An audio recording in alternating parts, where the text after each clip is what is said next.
HSC 27 batch. তোমাদের আজকে প্রথম ক্লাস, অ্যান্ড এই প্রথম ক্লাসে আমরা আসলে তোমাদেরকে পড়াবো।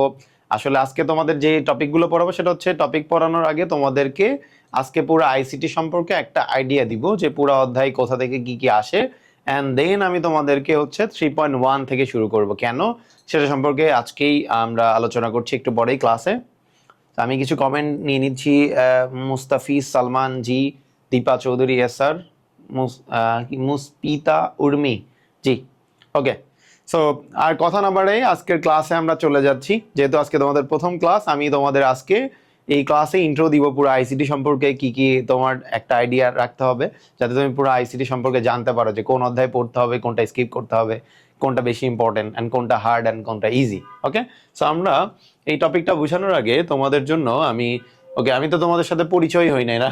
আচ্ছা, তোমরা অলরেডি দেখতে পাচ্ছ পাপ্পু, আমার পুরো নাম হচ্ছে আশরাফুল আলম পাপ্পু, আর আমি ঢাকা বিশ্ববিদ্যালয়তে তথ্য বিজ্ঞান নিয়ে পড়াশোনা করেছি, অ্যান্ড আমি তোমাদের আইসিটি পড়া, এটা তো অলরেডি জানো আই গেস। ঠিক আছে, সো আজকে পড়ার যে ইন্ট্রো সেটা হচ্ছে যে আমরা আজকে প্রত্যেকটা অধ্যায় সম্পর্কে একটা সামারি আইডিয়া নিব। ঠিক আছে, যেমন ধরো আমরা এখানে দেখতে পাচ্ছি টোটাল আইসিটিতে চ্যাপ্টার 6টা, right?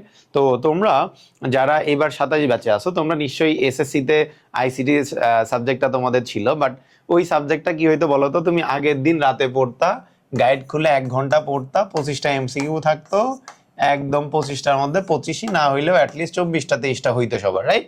ICT was that much easy for you guys, right? But এখন তোমার সমস্যা হচ্ছে মুদ্রার এপিড দেখেছো, এখন ওপিড দেখতে হচ্ছে। So ICT is the only subject যেই সাবজেক্ট সম্পর্কে তোমাদের 9-10-এ কোনো আইডিয়া দেওয়া হয় না, একদম ভুগিচুকি বোঝানো হয়েছে, দেন হুট করে ইন্টারে এসে অনেকগুলো জিনিস তোমাদের অ্যাড করা হয়েছে। বাট বেসিক্যালি তোমার যেমন অন্য যে কোনো সাবজেক্ট, তোমরা যারা কমন সাবজেক্ট কি বাংলা ইংলিশ, তোমরা কিন্তু অলরেডি জানো যে তোমরা 9-10-এ কি পড়েছো বা স্কুলে কি পড়েছো, তোমাকে ইন্টারে কি পড়তে হবে। ইভেন যারা সায়েন্সে আসো, ফিজিক্স কেমিস্ট্রি ম্যাথ বায়োলজি, কমার্সের আছে অ্যাকাউন্টিং ম্যানেজমেন্ট ফাইন্যান্স, এগুলো সম্পর্কে কিন্তু তোমার আর্টসের যারা আছে ইকোনমিক্স, আদার কি কি আছে, আমি আসলে আর্টসের সাবজেক্ট এত ভালো জানি না। সো এই সাবজেক্টগুলো সম্পর্কে কিন্তু তোমার একটা মিনিমাম লেভেলের আইডিয়া হলেও আছে যে আমার কি পড়া হয়েছে অ্যান্ড এখন আমাকে কি পড়তে হবে। But ICT is the only subject যেই সাবজেক্ট সম্পর্কে তোমার আসলে এভাবে কোনো আইডিয়া নাই, বিকজ আমার 9-10-এর আইসিটি ছিল অন্যরকম, ইন্টার এসে টোটালি চেঞ্জ। ঠিক আছে, আইসিটি কি করতাম, আগে মুখস্থ করতাম, এখন ম্যাথ থেকে শুরু করে অনেক ধরনের অঙ্ক আমার দেওয়া আছে। এই ব্যাপারগুলোতে তোমাদের আজকে ক্লিয়ার করব যে তোমরা আইসিটির কোন অধ্যায়গুলোতে ম্যাথ, কোন অধ্যায়গুলোতে থিওরি অ্যান্ড কিভাবে পড়তে হবে। ওকে, সো আমরা দেখতে পাচ্ছি তোমার এখানে 6টা চ্যাপ্টার দেওয়া আছে, বাট এই চ্যাপ্টারগুলোকে আমি যদি আরো ন্যারো ডাউন করি, যেমন ধরো 3 অধ্যায়কে তুমি চাইলে 2টা ভাগে ভাগ করতে পারো। একটা হচ্ছে 3.1 যেটাকে আমরা সংখ্যা পদ্ধতি নামে চিনি, আর একটা হচ্ছে 3.2 যেটাকে আমরা ডিজিটাল ডিভাইস নামে চিনি। তার মানে এটা 3.2 আর এটা কি 3.1। আবার 5 অধ্যায়কেও তুমি 2টা ভাগে ভাগ করতে পারবা, যেমন ধরো 5.1 যেটা হচ্ছে অ্যালগোরিদম ও ফ্লো চার্ট, 5.2 যেটাতে আছে সি প্রোগ্রামিং। ঠিক আছে, তো আমি যদি এই 6টা চ্যাপ্টারের মধ্যে এই 2টা চ্যাপ্টারকে আবার 4টা করে ফেলা যায়, অর্থাৎ প্রত্যেক চ্যাপ্টারকে 2টা করে করা যায়। তার মানে আমি যদি ন্যারো ডাউন করি তাহলে তুমি কি পাচ্ছ বলো তো? টোটাল 8টা চ্যাপ্টারে তুমি ডিভাইড করতে পারছো। তার মানে ধরতে পারো আইসিইতে 8 ধরনের জিনিস তোমাকে পড়তে হবে, 8টা চ্যাপ্টার তোমাকে পড়তে হবে। সো এই 8টা চ্যাপ্টারের মধ্যে প্রথম যে 2টা তুমি পাবা, এই 1 অধ্যায় এবং 2 অধ্যায়, এই 2টা অধ্যায় হচ্ছে তোমার বেসিক্যালি থিওরি, যেটা মোটামুটি ইজি। এর মধ্যে 1 অধ্যায় যেটা আছে এটা তো ভেরি ইজি, টু ইজি, যে তুমি একদম আসলে একবার পড়লেই তুমি এই টপিকটা পাবা। ঠিক আছে, একবারও যদি পড়ো তুমি এই অধ্যায় সম্পর্কে একটা ক্লিয়ার আইডিয়া পাবা, and you can write in the exam. ঠিক আছে, অ্যান্ড 2 অধ্যায়তে আসো, এইটাও কিন্তু থিওরি। হ্যাঁ, 2 অধ্যায়ও থিওরি, বাট এই থিওরিটা একটু হার্ড, হয়তো তুমি যখন পড়বা তখন বুঝবা, বাট পড়া শেষে তোমার কাছে মনে হলো কি পড়লাম, এগুলো সব তো ভুলে গেছি। সো এইখান থেকে মোটামুটি আসলে তোমাকে একটু প্রেশার দিতে হবে, অ্যান্ড ধরে নিচ্ছি এখান থেকে তোমার আমার বা অন্য কারোর হেল্প লাগবে। এই অধ্যায়টাও তোমাকে আমাকে অথবা কাউকে বুঝাই দিতে হবে, অথবা তুমি যদি খুবই ভালো স্টুডেন্ট হও তাহলে আশা করি তুমি এই অধ্যায়টাও পারবা। বাট এখানে খেয়াল করো 3.1, 3.2, 4, 5 and 6। ঠিক আছে, 3.1, 3.2, 4, 5.1, 5.2, 6, এই যে 6টা চ্যাপ্টার বা 6টা পার্ট আমরা আছি, এই 6টা পার্টই আসলে বেসিক্যালি আমার ম্যাথমেটিক্যাল আইটেম। ঠিক আছে, যেগুলো আমার থিওরি না, এগুলোকে আমাকে কিছু পড়তে হবে। ম্যাথ থাকতে পারে, এইচটিএমএল এর কোডিং থাকতে পারে, ডাটাবেজ ম্যানেজমেন্ট দেখতে পাচ্ছ, এইগুলো সম্পর্কে আমার একটা ম্যাথ টাইপের কিছু করতে হবে, যেগুলো আমাকে শিখতে হবে। হ্যাঁ, ওগুলো থিওরি। সো এইখান থেকে টোটাল 6টা চ্যাপ্টার তোমাকে ম্যাথমেটিক্যাল টার্মগুলো করতে হবে। এবার আসো আমরা এই প্রথম অধ্যায়। আইসিটি সব থেকে বড় সুবিধা কি জানো? তোমাকে যে 100 মার্কের পরীক্ষা হবে, রাইট? 100 মার্কের মধ্যে 50 মার্ক হচ্ছে তোমার সিকিউ, 25 মার্ক হচ্ছে এমসিকিউ এন্ড 25 মার্ক হচ্ছে প্র্যাকটিক্যাল। সো আইসিটিতে সব থেকে ইজিলি কিন্তু এ প্লাস পাওয়া যায়। হ্যাঁ, আবার সব থেকে ইজিলি কিন্তু আইসিটিতে ফেলও করা যায়। তোমরা নিশ্চয়ই জানো এবার গ্রুপ সাবজেক্টের বাইরে সব থেকে বেশি ফেল করছে ইংলিশে, তারপরে কিন্তু আইসিটিতে। তার মানে কি ইংলিশে আইসিটিতে কিন্তু খুব ইজিলি পাসও করা যায়, আবার ফেলও করা যায়। সো এখানে তোমরা দেখতে পাচ্ছ যে আমার 50টা সিকিউ, 50 সিকিউ থাকবে, 25 মার্কের এমসিকিউ থাকবে, 25 মার্কের প্র্যাকটিক্যাল থাকবে। সো এখান থেকে তোমরা যদি, আমি বলেছি 6টা চ্যাপ্টারকে তুমি ন্যারো ডাউন করলে 8টা চ্যাপ্টার হয়ে যাবে, রাইট? এই 8টা চ্যাপ্টার থেকেই প্রত্যেকটা চ্যাপ্টার থেকেই তুমি একটা করে কোশ্চেন পাবা, ঠিক আছে? যেমন এক অধ্যায় থেকে তুমি পাবা এক সেট সৃজনশীল 10 মার্ক, 2 অধ্যায় থেকেও তুমি পাবা এক সেট সৃজনশীল, 3 অধ্যায়তে তুমি 2টা পাবা। কেন 2টা বলো তো? 3কে কিন্তু আমি 2টা পার্টে ভাগ করেছি, একটা 3.1 একটা 3.2। এই 3.1 থেকে একটা পাবা, 3.2 থেকে একটা পাবা। তার মানে এখান থেকে তুমি টোটাল 2 সেট প্রশ্ন পাবা। বাট 3.1 থেকেই একটা দিবে, 3.2 থেকেই একটা দিবে, মিক্স করে দেওয়ার কোনো সুযোগ নাই। 2টা চ্যাপ্টার থেকে 2টা আলাদা কোশ্চেন আসবে। ওকে, এবার আসো 4 অধ্যায়, খুবই সহজ। এইটা থেকে এক সেট পাবা। 5 অধ্যায় থেকেও তুমি 2টা পাবা। কেন বলো তো? 5 অধ্যায় 2টা পার্টে ভাগ করেছে, একটা 5.1 algorithm flowchart, 5.2 C programming. But 3.1 এই 3 অধ্যায়ে যখন আমি বললাম যে 3.1 থেকে তুমি একটা কোশ্চেন পাবা, 3.2 থেকে একটা কোশ্চেন পাবা। বাট আমি এভাবে আসলে এখানে তোমাকে বলতে পারছি না যে 5 এর যে অধ্যায় আছে সেটা 5.1 এবং 5.2 বোথ থেকে তুমি কোশ্চেন পাবে, এটা বলা আসলে ওভাবে যাবে না, ঠিক আছে? কারণ এটা একটু ঝামেলা। সো এইখানে কি করে, যে 5.1 থেকে গ দেয়, 5.2 থেকে ঘ দেয়, অথবা 5.2 থেকে দিল গ, 5.1 থেকে দিতে পারে ঘ। এটা মানে মিক্স করে দেয় এই অধ্যায়টা নর্মালি, ঠিক আছে? বাট খুব বেশি লাক ভালো থাকলে 5.1 থেকে একটা, 2 থেকে একটা পেতেও পারো। ওকে, আর 6 অধ্যায় ডাটাবেস, যেটা খুবই ইজি। এখান থেকে বাবা হচ্ছে আসলে এক সেট। তাহলে টোটাল দেখো 1 1 2 আর 2 4 5 5 আর 2 7 আর একটা 8 সেট। তুমি 8টা চ্যাপ্টার থেকে 8টা সেট প্রশ্ন পাবা, এবং এই 8টার মধ্যে তোমাকে যে কোনো 5টা লিখতে হবে, ঠিক আছে? তার মানে আইসিটির সবথেকে মজার ব্যাপার কি জানো? তুমি যেই চ্যাপ্টার পড়বা ওইখান থেকে প্রশ্ন আসবেই আসবে। যেমন ধরো অন্য অনেকগুলো সাবজেক্ট আছে, দেখা যাচ্ছে তুমি 10টা চ্যাপ্টার পড়বা, এর মধ্যে থেকে কোনটা কোনটা দিবে তুমি আসলে জানো না, হয়তো কোনো অধ্যায় থেকে নাও দিতে পারে। বাট আইসিটির একটা মজা হচ্ছে, যে অধ্যায় পড়বা ও অধ্যায় থেকে মাস তোমাকে কোনো না কোনো কোশ্চেন দিবেই দিবে, ঠিক আছে? সো আমরা এখন কি করতে পারি বলো তো? যেহেতু এই কোশ্চেন দিবেই দিবে, তাহলে এখন আমরা হচ্ছে যে কোনো, তোমার যদি, যেহেতু আইসিটি আসলে যারা সায়েন্সে আসো বিশেষ করে, তোমাদের আসলে গ্রুপ সাবজেক্টের এত বেশি প্রেশার থাকে, অনেক সময় আসলে এগুলাতে ফোকাস দিতে ভয় পাও বা সময় পাও না, অনেকে আবার এটা নিয়ে এত বেশি গাদা ঘটাতেও চাও না।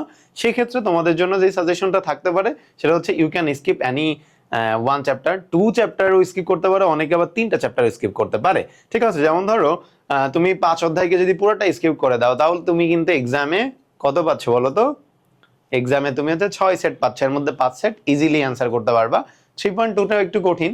সো আমরা ধরে নিচ্ছি তুমি 3.2 যদি স্কিপ করো, 5 সেট পাবা, 5 সেট থেকে 5 সেট লিখতে হবে, এটা ইজি। মানে তোমার অন্যান্য যে সাবজেক্টগুলো আছে তোমার মনে হতে পারে 5 সেট থেকে 5 সেট আমি অ্যান্সার করতে পারবো কিনা, এটা অনেক হার্ড। বাট আইসিটি ব্যাপার হচ্ছে তুমি যেগুলা পড়বা ঠিকঠাক করে, ওইখান থেকে যত কঠিন প্রশ্নই দিক তুমি পারবা, ঠিক আছে? তার মানে তুমি চাইলে একটা দুইটা চ্যাপ্টার স্কিপ করতে পারো, বাট আই ওন্ট সাজেস্ট যে তুমি এখনই স্কিপ করো। আই উইল সাজেস্ট যে তুমি আসলে প্রত্যেকটা অধ্যায় পড়ো, পড়ার পরে যদি তোমার ইনকেস মনে হয় যে না আমার দ্বারা এই অধ্যায় কোনোভাবেই হচ্ছে না, I don't want to waste your my time, যে এই চ্যাপ্টারটা আমার দ্বারা হবেই না, আমি জাস্ট হুদায় হুদায় আমার টাইম ওয়েস্ট করতেছি, হইতেই পারে অনেকের দ্বারা অনেক কিছু নাই হতে পারে, তখন তুমি ডিসাইড করবা যে কোন চ্যাপ্টারটা তুমি স্কিপ করবা আর কোনটা করবা না। আদারওয়াইজ তোমরা ফার্স্ট আগে শিখো। আমি কিন্তু, তোমরা অনেকে আবার আইসিটি না ভয় পাও, আইসিটি কিন্তু খুবই ইজি। দ্যাটস ওয়াই আমি আইসিটির আমার থিম হচ্ছে ICT is equal to water, you can see it here. So ICT কিন্তু খুবই সহজ। অনেকের কাছে কঠিন কেন লাগে? কারণ তোমার কোনো সিনিয়র বা কেউ একজন বলেছে আইসিটি কঠিন, অ্যান্ড এই যে তুমি মেন্টাল গেমটা তোমার মাথায় ঢুকাই রাখছো যে আইসিটির কিছু চ্যাপ্টার অনেকটা কঠিন, সেই কারণেই তুমি অনেক সময় অঙ্ক বুঝতে পারো না। তো আমি চেষ্টা করব, I will try my best, যে তোমাকে আইসিটি এত ইজিলি, যত ইজিলি পসিবল সেই ইজিতে হচ্ছে শেখানোর চেষ্টা করবো। ওকে, সো এইখানে যে 8টা চ্যাপ্টারের মধ্যে প্রথম 2টা theory, so I am going to skip that, আমরা এটা পরে করব। আমরা একটা ম্যাথ, তারপর একটা থিওরি, একটা ম্যাথ, তারপর একটা থিওরি পড়বো, যাতে আমাদের একঘেয়েমি না লাগে। বা বোরিং না লাগে, ঠিক আছে। সো আমরা আজকে শুরু করব হচ্ছে 3.1, যেটা তোমাদের মোস্ট অফ দেম তোমাদের যে কলেজের সিলেবাস আছে ম্যাক্সিমাম কলেজে কিন্তু এই অধ্যায় থেকে শুরু হয়, ঠিক আছে, প্রথম পরীক্ষাটা। সো আমি 3.1 সংখ্যা পদ্ধতির ম্যাথ দিয়ে শুরু করব। সো আমরা যখন সংখ্যা পদ্ধতির ম্যাথ নিয়ে শুরু করতে যাচ্ছি তখন তোমার সামনে আসলে যে ব্যাপারটা থাকে, একটু ওয়েট করো, আমি একটু ওকে। সো আমরা আজকে যে টপিকগুলো নিয়ে পড়বো, আজকে যোগ বিয়োগ হয়তো করতে পারবো না, টাইম শর্ট। সো আমরা পড়বো হচ্ছে সংখ্যা পদ্ধতি, তার প্রকারভেদ, সংখ্যা পদ্ধতির ইতিহাস। সো লেটস সে আমরা একটু অঙ্কগুলো দেখে আসি কিভাবে হইতে পারে। ওকে, সো লেটস সে আমি তোমাদেরকে একটা গল্প বলবো এখন অনেকটা, ঠিক আছে। সো গল্পটা হচ্ছে যে লেটস সে তোমাকে বলা হয়েছে যে আগে তোমাকে জানতে হবে সংখ্যা পদ্ধতি কি, হ্যাঁ। আর এই সংখ্যা পদ্ধতি বলার আগে আমি তোমাদেরকে দুইটা জিনিস পড়াবো, সেটা হচ্ছে সংখ্যা পদ্ধতির ইতিহাস, মানে কেন সংখ্যা পদ্ধতি কিভাবে আজকের এই পজিশনে আসছে, অ্যান্ড দেন শিখবো why do we need the number system, যে আমার কেন নাম্বার সিস্টেমটা বা সংখ্যা পদ্ধতি প্রয়োজন, আমরা এত কিছু কেন করবো, নিশ্চয়ই কোনো না কোনো কারণ আছে। সো আমার কেন দরকার সেটা নিয়ে আমি আলোচনা করব, ঠিক আছে। সো লেটস সে আমরা একটা ইতিহাস থেকে ঠুস করে ঘুরে আসি, আমরা একটু মানবিকের কিছু ব্যাপার স্যাপার জেনে আসি যারা অন্য গ্রুপের আসো, ঠিক আছে। সো আমরা আজকে জানবো কেন কেন আজকের এই পজিশনে কিভাবে নাম্বার সিস্টেমটা আসছে, ঠিক আছে। সো আমরা আসলে দুইটা পার্সপেক্টিভ থেকে কথা বলবো, একটা হচ্ছে ধার্মিক পার্সপেক্টিভ আর একটা হচ্ছে তোমার কি রিলিজিয়াস পার্সপেক্টিভের বাইরে একটা হচ্ছে সাইন্টিফিক পার্সপেক্টিভ থাকে। আমরা সাইন্টিফিক পার্সপেক্টিভ থেকে নিব, কারণ হচ্ছে এই তোমার রিলিজিয়াস পার্সপেক্টিভ থেকে এক এক ধর্মে এক এক রকম অ্যান্সার থাকতে পারে। সো আমি এরকম কোনো গোজা মিলে যেতে যাচ্ছি না। সো এক এক ধর্মে আমি যেমন জানি অনেক ধর্মে বলা আছে যে পৃথিবী যখন প্রথম শুরু হয় তখন কিন্তু হচ্ছে তোমার কৃষি প্রথা এবং পশুপালন আগে থেকেই ছিল পৃথিবীতে। বাট সায়েন্স কি বলে বলো তো, সায়েন্স বলে যে মানুষ একসময় বর্বর ছিল, তারা হচ্ছে তোমার একদম খুব বাজে লাইফ লিড করতো। ওই যে তোমরা নিশ্চয়ই দেখবা মুভিতে যে পাতা দিয়ে জামা কাপড় বানায়, হাতে একটা যে বর্ষা টাইপের কিছু থাকে, সেটা নিয়ে যে অদ্ভুত টাইপের জিঙ্গালালা হু টাইপের কি কি সাউন্ড করতে করতে দেখবা দৌড় দেয়, না মানে লাইফ কিন্তু এরকম ছিল এট দ্যাট ওই টাইমে, ঠিক আছে। সো তখন মানুষ কি করতো, লেটসে তার ক্ষুধা লাগছে, ও কি করতে পারে, ক্ষুধা লাগছে ও কি করবে, কিছু একটা খাবে নিশ্চয়, রাইট। সো খাবে কি করে, ওই যে বর্ষাটা ওর হাতে থাকতো সেটা দিয়ে কোনো কিছু শিকার করতো সে, ঠিক আছে। যেমন ধরো একটা হরিণ শিকার করতো, অথবা কোনো মাছ শিকার করতো, অথবা যে কোনো কিছু শিকার করতো, আমরা জানি না যেহেতু আমরা নিজেরা ওই সিচুয়েশনে ছিলাম না। তো লেটসে ও কিছু একটা শিকার করতো, ঠিক আছে। এখন ওইটা শিকার কিভাবে করতো বলতো, শিকার করার পরে ও যখন শিকার করে এনে ওটা কিন্তু ওরা কাঁচা খেত, একটা ফার্স্ট ওরা কিন্তু কাঁচা খেত, পরবর্তীতে পুড়িয়ে খাওয়া শুরু করছে। কেন পুড়িয়ে খাওয়া শুরু করছে, কারণ হচ্ছে ধরো অনেকগুলা পশু বা অনেকগুলা প্রাণীর খাবার ছিল, মানে মাংস ছিল পয়জনাস বা বিষাক্ত, যেটা খাওয়া যেত না, ঠিক আছে, খেলে মানুষ মারা যেত। যেমন ধরো অ্যাজ এক্সাম্পল যে তোমার ধরো কি সাপের মাংস খাওয়া যাবে না, হ্যাঁ, এইটা মানুষ কিভাবে শিখছে বলতো, এক সময় হয়তো সাপের মাংস খাইছে, আই এম নট শিওর, আমি কিন্তু হাইপোথিসিস থেকে বলতেছি, কারণ আমি এটা আসলে হয়েছে কিনা জানি না। ধরো সাপের মাংস খেয়ে একজন মারা গেছে, তখন কিন্তু ওরা বুঝতে পারছে যে সাপের মাংস আমনে খাওয়া যাবে না। দেন ওরা কি করলো জানো, এই যে অনেক ফুড যে পয়জনাস ছিল, এগুলা এই পয়জন যেন না ধরে এই জন্য ওরা অনেক সময় কি করতো, যে আগুনে পুড়িয়ে কালো করে খেত। আমরা জানি যে আগুনে পুড়াইলে তোমার এই যে পয়জন গুলা কাজ করে না, মানে বিষ কাজ করে না, ওই জায়গা থেকে মানুষ পরবর্তীতে পুড়িয়ে পুড়িয়ে খেত, হ্যাঁ। সো খেয়াল করো, আমি যেই সিনারিওতে আসি, যেই টাইমে আসি, এই টাইমে মানুষের কি কোনো হিসাব রাখার প্রয়োজন হচ্ছে? আমার বিন্দাস লাইফ, খিদা লাগছে, কিছু একটা শিকার করতেছি, খাই ফেলতেছি, আমার কি why do we need number system now? আমার তো দরকারই নাই, আমি খাবো ঘুমাবো, সো আমার আর হিসাব রাখার কোনো প্রয়োজন নাই। বাট ধরো আমি অনেক ইয়াং এখন, আমি অনেক ভালো শিকার করতে পারি, বাট একটা সার্টেন টাইমের পর ধরো আমার বয়স যখন 60+ হয়ে যাবে, লেটস আমার বয়স 70 বছর, সো আমি কিন্তু চাইলেও কিন্তু আগের মতো শিকার করতে পারবো না। বা আরো বয়স যখন হবে আমি চাইলে কোনো শিকারই করতে পারবো না, তখন আমার কি হবে, আমি কি না খেয়ে মারা যাব? নিশ্চয়ই না, রাইট। না খেয়ে যেহেতু বা মারা যাব না, তখন মানুষ কি ভাবলো, ধরো ভাবছে যে কেমন হইতো আমি যদি বিয়ে করতাম এন্ড আমার বাচ্চা থাকতো, সে আমার একটা টাইমের পরে দেখবে। বাট এইখানে একটা প্রবলেম হয় কি, অনেকের আবার বাচ্চা হইতো না, ঠিক আছে, যার কারণে ওই যে বিয়ে করে যেই কনসেপ্ট থেকে তুমি বিয়ে করছো, বাচ্চাই যদি না হয় তাহলে তোমার দেখবে কে? তখন মানুষ কি করলো, কেমন হয় যদি অনেকগুলা ফ্যামিলি তুমি একসাথে বসবাস করা শুরু করো। সো এরপরে দেখবা তোমরা অটোমান সাম্রাজ্য বা আগেকার যে মুভিগুলা দেখবা অনেকগুলা ফ্যামিলি একটা নির্দিষ্ট জায়গায় তাঁবু গেড়ে, ধরো 40-50টা ফ্যামিলি একসাথে বসবাস করা শুরু করে, ঠিক আছে। অ্যান্ড বসবাস করার পরে ওদের রোলস গুলো কিন্তু ভাগ করা ছিল, কেউ শিকার করতো, কেউ রান্না করতো, কেউ পাহারা দিত। বাট এটাতে ইনদের ক্লাস লাগে এক সময় যে আমি কেন সারাদিন শিকার করব, বসে খাবে শুয়ে খাবে, এগুলো তো হয় না। সো একটা টাইমে যখন ক্লাস লাগে তখন মানুষ যখন এগুলা থেকে বের হইলো, মানুষ ধরো সাপোজ মানুষ হচ্ছে কৃষি কাজ করা শুরু করলো, হ্যাঁ। সো কৃষি প্রথা চালু করলে কেউ গম উৎপাদন করতো, কেউ ধান উৎপাদন করতো, কেউ পশুপালন করতো, কেউ সবজি উৎপাদন করতো। লেটসে আমি কি করলাম, আমি হচ্ছে গম উৎপাদন করলাম। তো ধরো ওই বছরে আমি 50 কেজি গম উৎপাদন করছি, লেটসে 50 কেজি। এর মধ্যে পুরো বছরে ধরো আমার মাত্র 20 কেজি গম লাগে, ঠিক আছে। বাকি কত থাকবে? 30 কেজি গম থাকবে, রাইট। এই 30 কেজি গম আমি কি করব? নিশ্চয়ই ফালাই দিব না, রাইট। এত কষ্ট করে বানাইছি, আমি কি ফালাই দিব? নিশ্চয়ই না। তখন আমি তাহলে কি করতে পারি? এটা বেচতে পারবে না, কারণ তখন কিন্তু বিক্রির বেচা বিক্রি বিজনেসের সিস্টেম তখন ছিল না। তখন মানুষ যেটা করতো, তখন পৃথিবীতে এক্সচেঞ্জ সিস্টেম বা বিনিময় প্রথা ছিল। লেটসে আমার কাছে এই যে এক্সট্রা গম আছে, আমি কি করলাম, কারো কাছে গেলাম, যে আমি তো আর 12 মাস গম খেয়ে থাকতে পারবো না। আমি গেলাম, তোমার ধান আছে, তুমি আমার থেকে 10 কেজি গম নাও, তুমি আমাকে 10 কেজি ধান দাও, অথবা আমার থেকে 2 কেজি সবজি নিয়ে তুমি আমাকে 2 কেজি অন্য যে কোনো খাবার দাও, ঠিক আছে। তো এইটারে আমরা কি করতাম? এক্সচেঞ্জ, যে কোনো কিছু দিয়ে কোনো কিছু নেওয়া, এক্সচেঞ্জ সিস্টেম বা বিনিময় প্রথা। বাট এইটা একটা সার্টেন টাইমের পরে আর কাজ করে নাই। কেন কাজ করে নাই? বিকজ এই এক্সচেঞ্জ সিস্টেমের ভ্যালু ডিফাইন করা অনেকটা টাফ ছিল, হ্যাঁ। যেমন ধরো আমি তোমাকে রূপার মুদ্রা দিলে তুমি নিশ্চয়ই আমাকে গোল্ড দিবা না, রাইট। আমি যদি তোমাকে কি বলে সবজি দিই, তুমি আমাকে মাংস দিবা না, কারণ দুইটার ভ্যালু কিন্তু ডিফারেন্ট, ঠিক আছে। সো এই ডিফারেন্ট ভ্যালু থেকে এটা কিন্তু ডিফাইন করা পসিবল ছিল না। দ্যাটস ওয়াই মানুষ কি করলো, তখন হচ্ছে যে সামুদ্রিক যে শামুকের বিনিময় কেনা বেচা শুরু করলো। বাট মানুষ যখন দেখলো শামুকের বিনিময় কেনাকাটা করা যায়, তখন মানুষ কি আর কষ্ট করে? সবাই সমুদ্রে যায় ধরো শামুক কুড়ানো শুরু করলো। বাট যখন দেখো মানুষ অনেক শামুক কুড়ানো শুরু করছে, তখন কিন্তু সবার হাতে টাকা কিন্তু প্রোডাক্ট নাই। তখন মানুষ এই শামুক দিয়ে যখন দেখলো যে সবার হাতে তখন আবার ওখান থেকে বেরোনোর জন্য মানুষ রূপার মুদ্রা চালু করে। সেটাও মানুষ যখন সবার হাতে হাতে হয়ে যায়, তখন সোনার মুদ্রা চালু করে। সোনার মুদ্রাও যখন আর কাজ না হয়, মানুষ কাগজি মুদ্রা চালু করে। ওকে, সো কাগজি মুদ্রার বিনিময়ে তখন কেনা বেচা হইতো, ঠিক আছে। লেটস সে আমার কাছে এক্সট্রা প্রোডাক্ট ছিল, সেটা আমি বেচেছি, বা আমি একটা বিজনেস করি, বেচি কিনি, এভাবে করে আমার কাছে লেটস সে 1 লাখ টাকা ছিল, ঠিক আছে। কত টাকা? ধরো আমি 1 লাখ টাকা জমাইছি, ঠিক আছে। এখন এই বা একদিনে আমি 1 লাখ টাকা কামাইছি, যে কোনো কিছু ধরো, হ্যাঁ। তো এখন এই যে একটু বলে নি, তোমরা যারা আর্টসে বা ইসে আছো তোমাদের জন্য, কমার্সের জন্য ভালো হতে পারে, যেহেতু ধরো তোমার কাছে তখন ক্যাশ টাকা আছে, ওই এট দ্যাট টাইমে মানুষ কিন্তু টাকা রাখতে ভয় পাইতো। বিকজ তখন কিন্তু তোমার কি ডাকাতি হইতো, চুরি হইতো, ছিনতাই হইতো।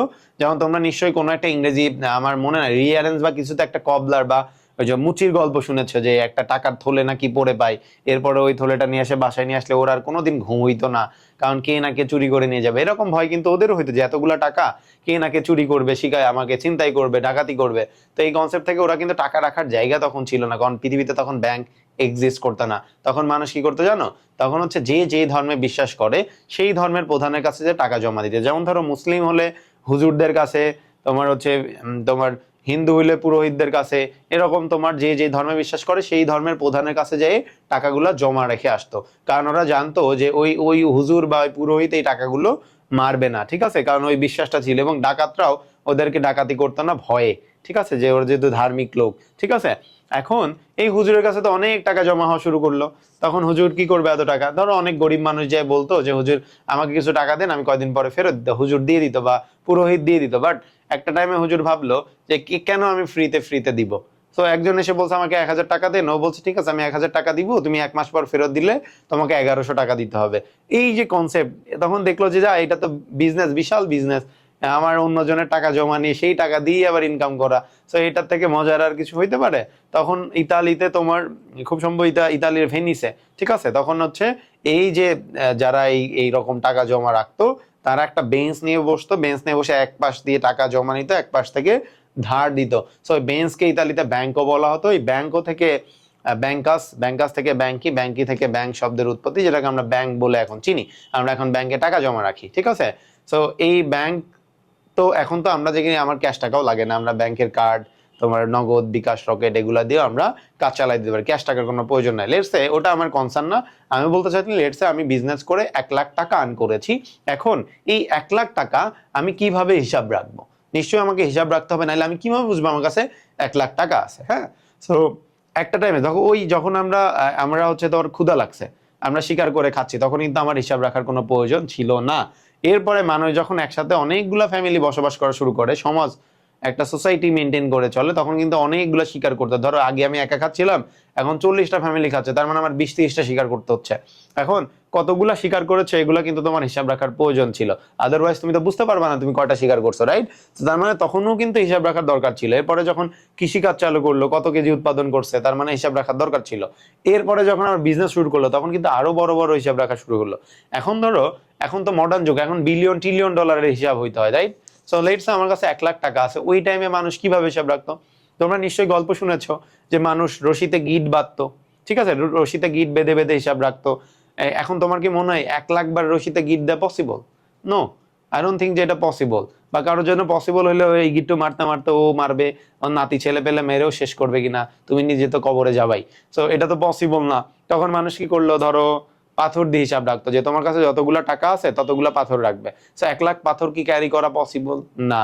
এরপরে মানুষ কি করলো, লেটস সে মানুষ তখন কাঠি ব্যবহার করা শুরু করে। হ্যাঁ, সো 1 লাখ কাঠি নিয়ে আসাও কিন্তু পসিবল না, 1 লাখ কাঠি গণনা করাও পসিবল না, কারণ তুমি 200-500 গোনার পরে ভুলে যাবে যে কতগুলা কাঠি তুমি গণনা করেছো, আর এতগুলা কাঠি গুনতে গেলে তোমার জীবন বের হয়ে যাবে, ঠিক আছে?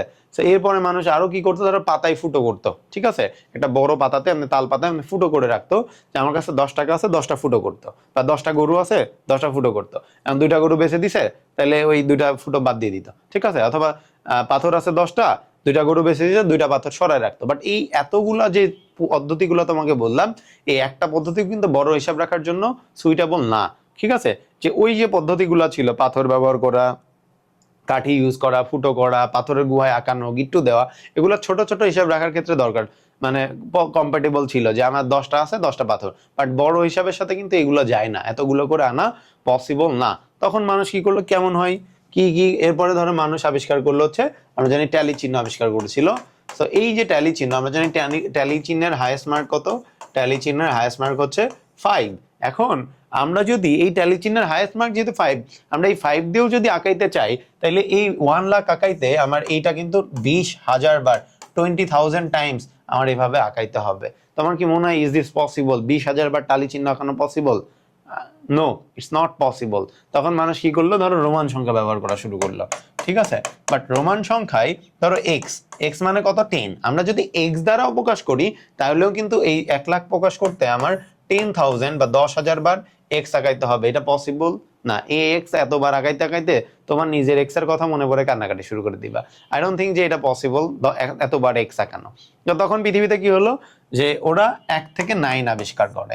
এই 1 থেকে 9 আবিষ্কার করলে মেইনলি আমার এই যে হিসাব রাখা বা সংখ্যা পদ্ধতি বা নাম্বার সিস্টেমের এই যে সূচনা লগ্ন, এখান থেকে শুরু হয় খুব দ্রুত হিসাব রাখার ক্ষেত্রে। ধরো তখন আমার যেহেতু 1 থেকে 9 আছে, আমার কাছে 3,052 টাকা, 3,252 টাকা আছে, আমি খুব ইজিলি লিখতে পারতেছি কারণ আমার কাছে অনেকগুলো নাম্বার আছে। বাট স্টিল তখন তুমি এই যে 1200 টাকা, 520 টাকা এগুলা লিখতে পারবা না, বিকজ পৃথিবীতে তখনও কি আবিষ্কার করা হয় নাই বলতো? জিরো আবিষ্কার হয় নাই। 0 থেকে 9 পর্যন্ত, 1 থেকে 9 পর্যন্ত, বাট জিরো আবিষ্কার করা হয় নাই। এখন মজার ব্যাপার কি জানো, এই জিরোটা আবিষ্কার করা হয় নাই বললে ভুল। ব্যাবিলিয়ন সভ্যতায়, মায়ান সভ্যতায় জিরো ছিল, ঠিক আছে? বাট ওরা এই জিরোটা ব্যবহার করতো না, কেন? কারণ ওরা ভাবতো এই জিরো একটা ডেভিল সাইন। কি ভাবতো? ডেভিল সাইন বা শয়তানের চিহ্ন। শয়তানের চিহ্ন। ওরা ভাবতো যে এই জিরো যদি আমরা ব্যবহার করি তাহলে আমার ব্যবসা বাণিজ্য সব জিরো হয়ে যাবে, লাঠে উঠে যাবে, একদম আমার লাইফে একদম কুফা শুরু হয়ে যাবে। So it was kind of that, যে ওরা ভয় পাইতো, কারণ এটাকে কুসংস্কারে ওরা এটাকে শয়তানের চিহ্ন ভাবতো। তোমার কাছে it seems funny, right? But ব্যাপারটা হচ্ছে, ধরো আমি যখন ছোট ছিলাম, আমার আম্মু আমাকে এক্সামের আগে ডিম খাইতে দিত না। কেন ডিম খাইতে দিত না? উনি ভাবতো যে আমি যদি ডিম খাই এক্সাম দিতে যাই তাহলে আমি পরীক্ষাতেও ডিম মারবো, আন্ডা মারবো, এই ভয়ে দিত না। অথবা অনেক সময় তোমরা, আমি যেহেতু গ্রামে বড় হয়েছি, অনেকে দেখতাম সন্ধ্যার পরে মেয়েদের চুল খুলে যেতে পারবে না কারণ ভূতে ধরবে, ঠিক আছে? দ্যাট ইজ কি এ মিথ, রাইট? এটা একটা কুসংস্কার।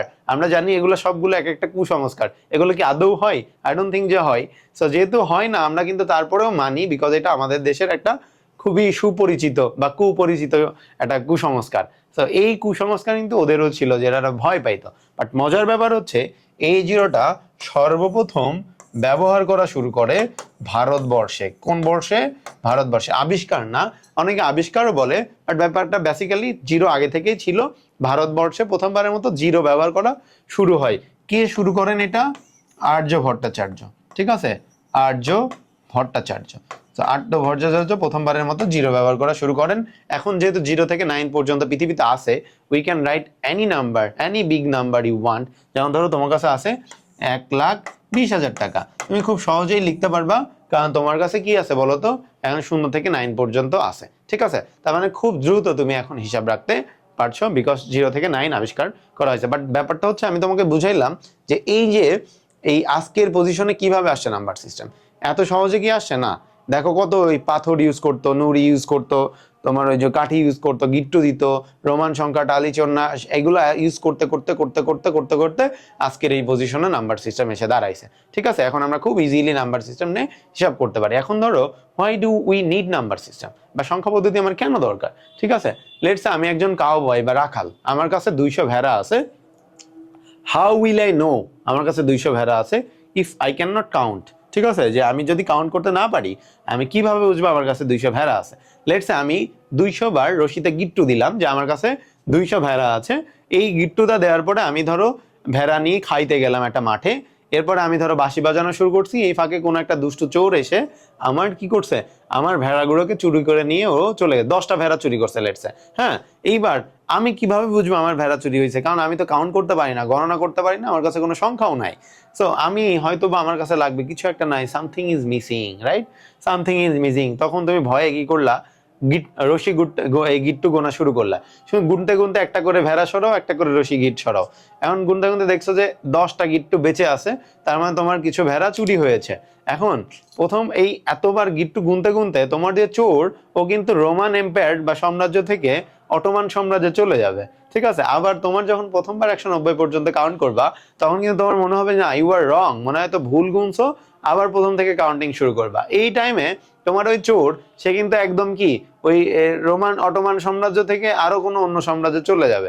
চোর কিন্তু আমরা ধরতে পারবো না। ঠিক আছে, তো এই যে আমার কেন নাম্বার সিস্টেম দরকার, তোমার কাছে কতগুলা টাকা আছে, কয় কেজি ইয়া আছে, চাল ডাল আছে, কতগুলা জামা কাপড় আছে, কতগুলা বয়ফ্রেন্ড গার্লফ্রেন্ড আছে, কি তোমার ভাই বোনের সংখ্যা কয়টা, এইগুলা যে কোনো কিছু জানতে হইলেই কিন্তু তোমার নাম্বার সিস্টেম বা সংখ্যা পদ্ধতি দরকার, সংখ্যা রাখা দরকার।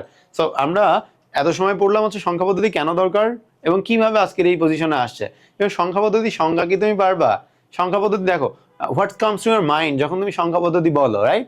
তো ধরো আমি যদি বলি শাহরুখ খান, আমার মাথায় কিন্তু শাহরুখ খানের ছবি ভাসবে, কারণ আমি হচ্ছে শাহরুখ খানকে ইমাজিন করবো তখন। ঠিক আছে, আমি যদি ধরো বলি যে পাহাড়, আমি ধরো জীবনে পাহাড় যাই নাই, বাট আমার হিউম্যান মাইন্ড কিন্তু একটা পাহাড়ের ছবি আমার সামনে এনে দিবে। ঠিক আছে, হিউম্যান মাইন্ড কি করে অলওয়েজ, আমরা যখন কিছু বলি সেটা আমার মাইন্ডে এনে দেয়।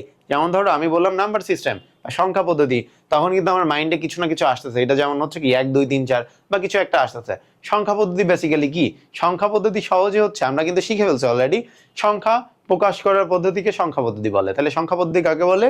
সংখ্যা প্রকাশ করার পদ্ধতিকে। যেমন ধরো তোমাকে আমি বলেছি 10 লিখতে, তুমি লিখছো 10, বা তুমি লিখছো 10, বা তুমি লিখছো x, বা তুমি লিখছো 10, বা লিখছো 10, অথবা তুমি এরকম রোমান দিছো, 2বার টালি চিহ্ন দিছো 10, অথবা x আঁকাইছো, অথবা তুমি এরকম কিছু একটা আঁকাই বলছো এটা মানে 10।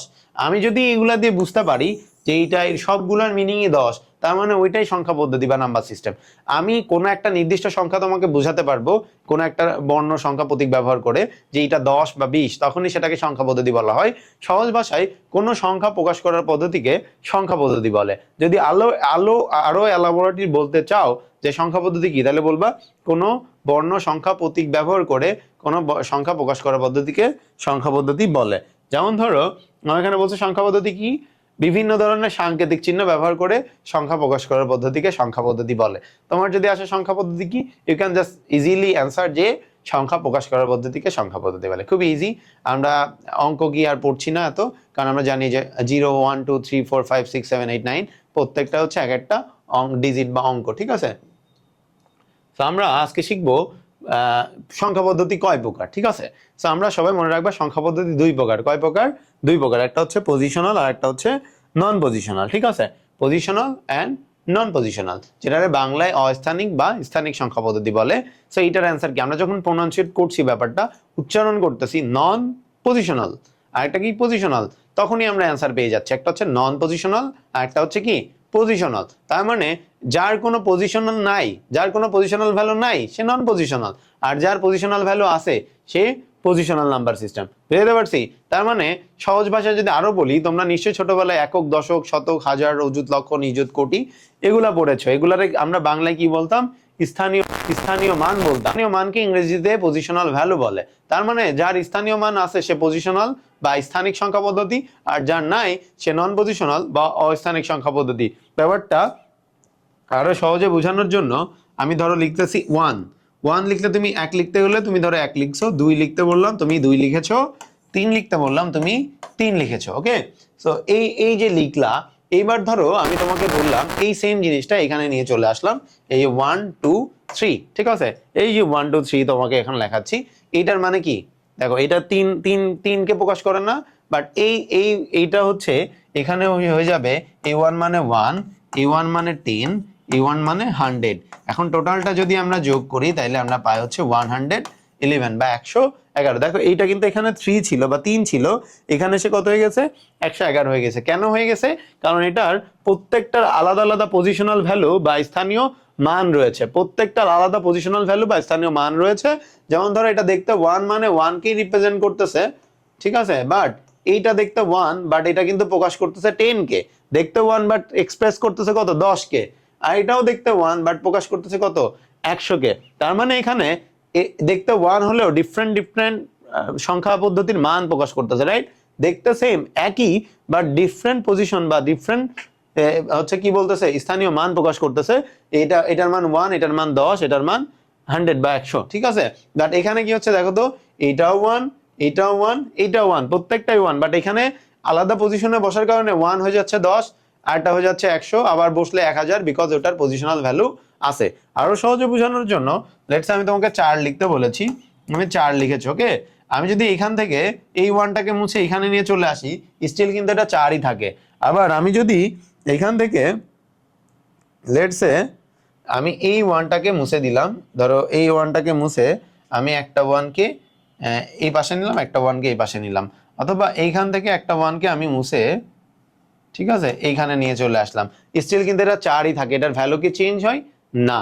কিন্তু আমি ধরো কোনো একটা নিলাম 2 4 3, এখান থেকে 4 কে জাস্ট আগে নিয়ে আসলাম, তাইলে কিন্তু ভ্যালু চেঞ্জ হয়ে যাবে, এটা 243 থেকে 423 হয়ে যাবে। কিন্তু এটা 4 এর যে কোনো একটা যদি আমি ধরো এখান থেকে কোনোটাকে আবার যদি এখানে নিয়ে চলে আসি, ধরো এই দুটাকেই আমি এখানে নিয়ে চলে আসলাম, ও কিন্তু স্টিল 4কেই রিপ্রেজেন্ট করবে, কারণ ওর কোনো পজিশনাল ভ্যালু নাই। যেমন ধরো আমি তোমাকে বললাম 2 লিখতে, কত লিখতে? ধরো আমি তোমাকে বলছি 2 না, ধরো 22 লিখবা, সেম সংখ্যা, ধরো 22 লিখবা, 22, ঠিক আছে? 22 লিখতে গেলে এখন আমি বললাম এই 22কে তুমি একটু চেঞ্জ করো, এখানে 2 নিলা আর এই 2 এখানে নিলা, স্টিল কি 22ই থাকলো? হ্যাঁ, তোমাদের অনেকের কাছে মনে হচ্ছে 22, যেহেতু 22ই আছে তার মানে এটা একটা নন পজিশনাল নাম্বার সিস্টেম। না, এটা কিন্তু পজিশনাল নাম্বার সিস্টেম, বাট তুমি ধরতে পারো নাই। যেমন ধরো এই 2 কেই রিপ্রেজেন্ট করতেছে, বাট এই 2 মানে কিন্তু আগে ছিল 20, বাট এই 2 যখন এখানে চলে আসছে এটা হয়ে গেছে 20, আর এই 20 হয়ে গেছে 2। তার মানে মান যতই 22ই থাকুক, বাট পজিশন ডিফারেন্ট হওয়ার কারণে ডিফারেন্ট ভ্যালু প্রকাশ করতেছে, ডিফারেন্ট মানকে প্রকাশ করতেছে, ঠিক আছে? বাট এইখানে কি এমন হচ্ছিল, এই যে 4 যখন লিখতেছো, এখানে যে 1 ছিল, এই 1টাকে আমরা যদি কোনো কারণে মুছে দিয়ে এখানে নিয়ে চলে আসি, ওটা কি পজিশন চেঞ্জ হচ্ছে? না। যেমন এইখানে থাকলে কি 1, এখানে থাকলে 1, আর এখানে নিয়ে গেলে কি 10 হচ্ছে? না, কারণ এটার কোনো পজিশনাল ভ্যালু নাই। প্রত্যেকটা 1 যেটাই দাও সেটাই 1কে রিপ্রেজেন্ট করে। এখানে বসলেও 1, এখানে বসলেও 1, এখানে বসলেও 1, এখানে বসলেও 1। বাট এখানে কি হচ্ছে, এখানে বসলে 1, এখানে বসলে 10, আবার বসলে 100, আবার বসলে 1000, বিকজ এটার প্রত্যেকটার আলাদা আলাদা পজিশনাল ভ্যালু আছে। আই গেস তোমরা পজিশনাল আর নন পজিশনালের মধ্যে একটা ডিফারেন্স ক্লিয়ার হয়ে গেছো। এখন আমরা আসি, যেহেতু নন পজিশনাল সংখ্যা কি, এই যে রোমান সভ্যতায় মেয়ান, টালি চিহ্ন, হায়ারাগ্লিফিক এগুলা কিন্তু আগে ব্যবহার করা হয়। তো ধরো তোমার ছোট ছোট হিসাব রাখতে হবে, যেমন ধরো 5 টাকার হিসাব রাখবে, 5টা ছাগল আছে তোমার, তখন কিন্তু তুমি 5টা টালি চিহ্ন দিতেই পারো, সহজ। বাট তোমার যখন বড় বড় হিসাব রাখতে হবে তখন কিন্তু এই নন পজিশনাল নাম্বার দিয়ে তুমি আর হিসাব রাখতে পারছো না। আর এখন কিন্তু আমাদের এখনকার যুগে মডেল ওয়ার্ল্ডে সবগুলোই কিন্তু বড় বড় হিসাব রাখতে হচ্ছে, রাইট? তার মানে আমরা কিন্তু চাইলেও এই যে আগের যে নন পজিশনাল নাম্বার সিস্টেম ব্যবহার করতে পারছি না, এই জন্য এটার প্রকারভেদ নিয়ে আমরা আলোচনা করব না। আমার লাগবে কোনটা, যেহেতু এখনকার যুগে পজিশনাল নাম্বার সিস্টেম ব্যবহার করা হয়, তাহলে ওর প্রকারভেদ লাগবে। সো মনে রাখবা, পজিশনাল নাম্বার সিস্টেম 4 প্রকার। কয় প্রকার? 4 প্রকার। কয় প্রকার? 4 প্রকার। প্রথমটা কি? তাকে বলছে বাইনারি। কি বলেছে? বাইনারি, বাইনারির বেস কত? বাইনারির বেস বলেছে হচ্ছে 2, বাইনারির বেস কত? 2। এরপরে আসো অক্টাল, অক্টালের বেস কত? 8। এরপরে আসো আমরা বলবো দশমিক বা ডেসিমেল, যার বেস কত বলছে দেখো 10, ওর বেস কত? 10, এই যে এইখানে চলে আসছে, ঠিক আছে? দশমিকের বেস হচ্ছে 10, ঠিক আছে? আর হেক্সাডেসিমালের বেস কত? 16। জাস্ট মনে রাখবা বাইনারির বেস কত? 2, অক্টালের বেস কত? 8, দশমিক বা ডেসিমেলের বেস কত? 10, হেক্সাডেসিমালের বেস কত? 16। এখন এই বেসটা মনে রাখার জন্য তোমাদের একটা মজার ব্যাপারে বলি, যেমন হচ্ছে আমরা সবাই জানি ব্রাজিল প্রতিবার ওয়ার্ল্ড কাপ আসলে খুব বেশি লাফায়, কি বলে? মিশন হেক্সা বলে। যারা ব্রাজিল ফ্যান আছো ডোন্ট গেট ট্রিগার্ড, সো হচ্ছে আমি জাস্ট মজা করতেছি। সো ব্রাজিলের যারা আছে তারা দেখবো ওয়ার্ল্ড কাপ আসলে বারবার ডায়লগ দেয় মিশন হেক্সা, মিশন হেক্সা। যদিও আমি ছোটবেলা থেকে যখন বিড়াল প্যান্ট পরতাম, ওই যে দেখবে এতটুকু একটা প্যান্ট, এইখানে একটা বিড়ালের ছবি থাকে, ওই প্যান্ট পরে ঘুরতাম, তখনও শুনতাম মানুষ বলে mission hexa, mission hexa. But এখন যদি আমি বিয়ে শাদী করতাম, আমারও একটা বাচ্চা থাকতো যে বিলাই প্যান্ট পরতো, স্টিল ওরা মিশন হেক্সাই বলে। কেন বলে? কারণ ওদের একটা ওয়ার্ল্ড কাপ আছে হচ্ছে 5টা, আর একটা কাপ হইলে 6টা হবে। এই 6 মানে ওরা হেক্সা বোঝায়, যে মিশন হেক্সা। তাহলে আমরা অলরেডি জানি 6 মানে কত? 6। আর হেক্সা মানে হচ্ছে 6। আর ডেসিমেল মানে আমরা অলরেডি জানি ডেসিমেল মানে 10। তো 6 আর 10 যোগ করলে হয় হচ্ছে 16। তার মানে হেক্সাডেসিমেলের ভ্যালু কত? 16। ওকে, তো এখন মনে রাখবা যেই সংখ্যার বেস যত, সে ততগুলা সংখ্যা নিতে পারে। যেমন ধরো বাইনারি বেস কত? 2, তার মানে বাইনারি 2টা সংখ্যা নিতে পারবে। কয়টা সংখ্যা? 2টা সংখ্যা। কোনটা? 0 আর 1। দেখো নিচে 0 আর 1, বাইনারি সংখ্যা কোন 2টা সংখ্যা নিতে পারবে? 2টা, একটা 0 আর একটা 1, ঠিক আছে? একটা 0 একটা 1। এরপর আসো অক্টালে, ঠিক আছে? অক্টালের বেস কত? অক্টালের বেস 8, তার মানে কোন 8টা সংখ্যা নিতে পারবে? যেহেতু বেস 8, ও 8টা সংখ্যা নিতে পারবে। কোন 8টা?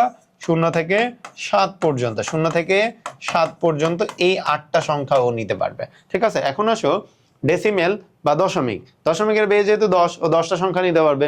কোন 10টা সংখ্যা? 0 থেকে 9 পর্যন্ত। কোন পর্যন্ত? 0 থেকে 9 পর্যন্ত টোটাল 10টা সংখ্যা নিতে পারবে, যেহেতু ওর বেস 10। এবার আসো আমরা শিখবো হেক্সাডেসিমেল। হেক্সাডেসিমেলের বেস যেহেতু 16, ও 16টা সংখ্যা নিতে পারবে। কয়টা সংখ্যা? 16টা সংখ্যা। যেমন ধরো 0 1 0 1 2 3 4 5 6 7 8 9। এরপরে নর্মালি আমার হওয়ার কথা কত বলো তো? 10 হওয়ার কথা, 11 হওয়ার কথা, 12 হওয়ার কথা, 13 হওয়ার কথা, 14 and 15। 0 থেকে 15 পর্যন্ত টোটাল 16টা হওয়ার কথা, বাট 16টা হবে না। কেন? কারণ আমি যদি তোমাকে বলি আজকে কত তারিখ? 28 তারিখ অক্টোবর মাস 2025 সাল। এখন পর্যন্ত পৃথিবীতে 0 থেকে 9 এর বাইরে কোনো ডিজিট বা অঙ্ক আবিষ্কার করা হয় নাই। 0 থেকে 9 এর বাইরে, 0 থেকে 9 এর বাইরে এখনো পৃথিবীতে কোনো কিছু সংখ্যা আবিষ্কার বা ডিজিট আবিষ্কার হয় নাই। তাহলে তোমার কথা হচ্ছে তাহলে 15 কোত্থেকে পাইলেন? 9 এর বাইরে যদি কিছু নাই থাকে, আমি বলতেছি নাই, আবার আমি লিখতেছি 15। যে আমি কিন্তু বলেছি অলরেডি যে 0 থেকে 9 এর বাইরে কিছু আবিষ্কার হয় নাই। 15 নামে কিন্তু কিছু এক্সিস্টই করে না পৃথিবীতে। বাট তুমি বলবা আপনি কি পাগল হয়ে গেছেন? তাই 15 না হইলে আমরা কোত্থেকে বলতেছি? মনে রাখবা 0 থেকে 9 এর বাইরে কিচ্ছু নাই পৃথিবীতে। এরপরে যে তুমি 10 11 12 100 200 500 5000 যাই বলতেছো, এগুলো কিন্তু 0 থেকে 9 এর মধ্যে থেকে নিয়েই তুমি বলতেছো। যেমন ধরো আমি তোমাকে বলেছি 15 লিখতে, তুমি এখান থেকে 1 আর এখান থেকে 5 নিচ্ছ, ঠিক আছে? আমি তোমাকে বলছি 92 লিখতে, তুমি এখান থেকে 9 এখান থেকে 2 নিয়ে লিখতেছো। বাট এমন কোনো ইউনিক নাম্বার আছে যেটা তোমার 9 এর বাইরে আছে? 10ও কিন্তু 1 আর 0, ঠিক আছে? 23 কি 2 আর 3 এখান থেকেই নিয়ে লিখতেছো। অর্থাৎ সিঙ্গেল ডিজিট, একটা সিঙ্গেল ডিজিট 0 থেকে 9 এর বাইরে পৃথিবীতে এখন পর্যন্ত আবিষ্কার হয় নাই। যেহেতু হয় নাই, তাহলে আমরা কি করব? আমাদের তো অপশন নাই, আমার কিন্তু 16টা নিতে হবে, যেহেতু ওর বেস 16 বা 16, ওকে এক্স্যাক্টলি 16টা সংখ্যাই আলাদা করে নিতে হবে। যেহেতু নাই, তাহলে এখন কি করব? না থাকলে এখন আমরা চেষ্টা করব যে যখন আমরা স্কুলে পড়তাম তখন কিন্তু আমরা একটা কাজ করতাম কি, কোনো কিছুর মান যদি না থাকতো অঙ্কে, ধরে নিতাম, ধরি x সমান এত, ক সমান এত, সিমিলার টার্মটা আমরা এখানে অ্যাপ্লাই করবো। 9 এর বাইরে যেহেতু সংখ্যা নাই পৃথিবীতে, আমার 0 থেকে 9 মানে হচ্ছে 10টা সংখ্যা, বাট স্টিল 16 হইতে গেলে আরো 6টা সংখ্যা বাকি, 10 থেকে 15 পর্যন্ত। যেহেতু এই নামে কিছু নাই, তাইলে আমরা মান ধরে নিব যে 10 মানে হচ্ছে a, 11 মানে হচ্ছে b, 12 মানে c, 13 মানে d, 14 মানে e, 15 মানে f। অর্থাৎ আমরা যখন 9 এর পরে বলবো, 9 এর পরে আমরা বুঝবো 10ই, বাস লিখতে হবে, জাস্ট লিখতে হবে কি এ। আমরা যখন 15 বলবো আমরা বুঝবো 15ই হবে, বাট 15 লেখা যাবে না, কারণ 15 নামে কিছু নাই, জাস্ট 15 মান লিখতে হবে কত, এফ। আবার সিমিলারলি যখন 13 হবে, 13 হবে, আমরা 13ই বুঝবো মাথায়, জাস্ট লিখবো কি, ডি, কারণ হচ্ছে 13 নামে কিছু পৃথিবীতে নাই। আই গেস তোমরা এই পর্যন্ত বুঝতে পারছো, জাস্ট একটু দেখে নাও পরের টপিকে যাওয়ার আগে।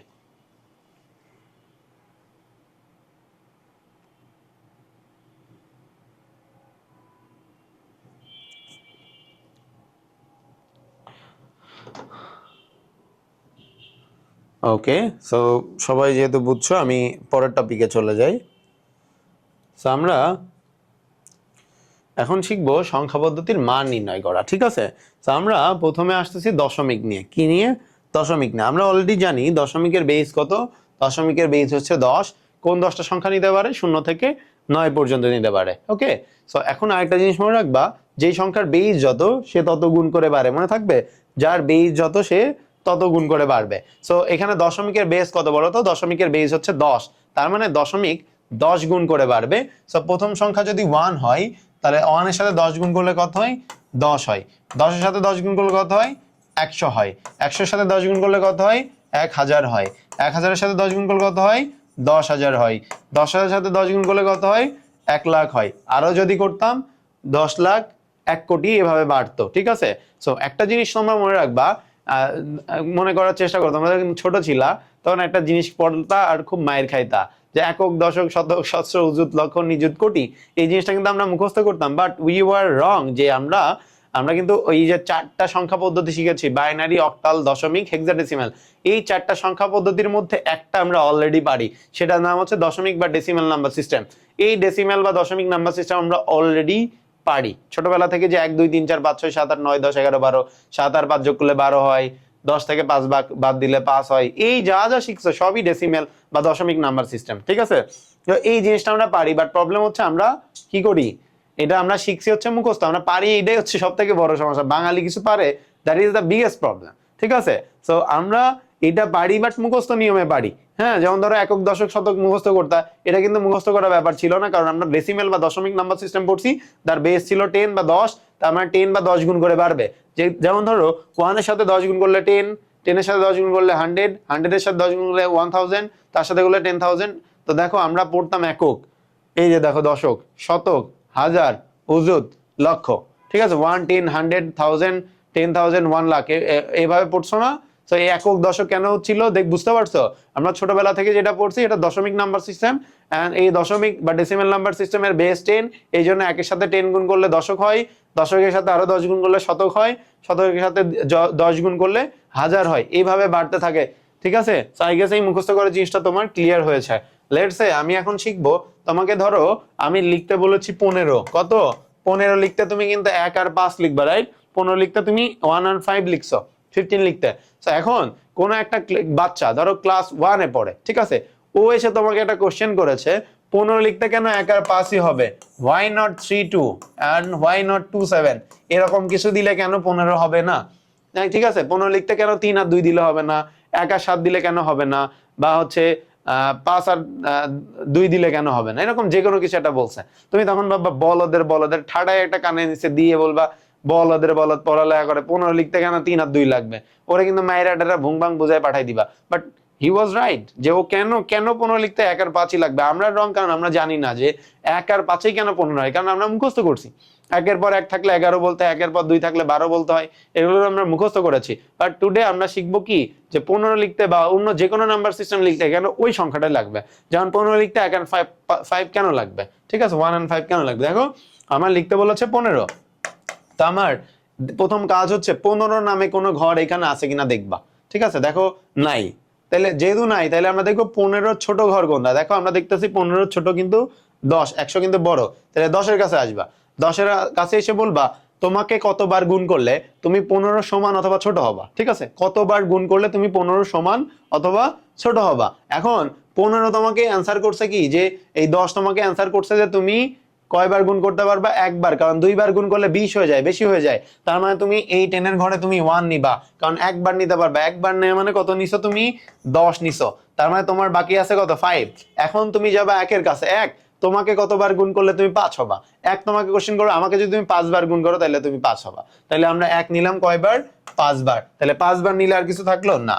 তাহলে খেয়াল করো আমরা 15 লিখতে কেন 1 আর 5 ইউজ করছি, বুঝছো? এক দশক লাগবে একবার, একক লাগবে 5 বার। যেমন এখানে এই নেওয়া মানে কিন্তু গুণ করা, এখানে কিন্তু আমরা গুণ করলাম। ওকে, তো জিনিসটা আরো ক্লিয়ারলি বোঝানোর জন্য ধরো আমি নিচ্ছি 7 8 9, 789 লিখতে কেন 7 8 9 লাগবে, ঠিক আছে?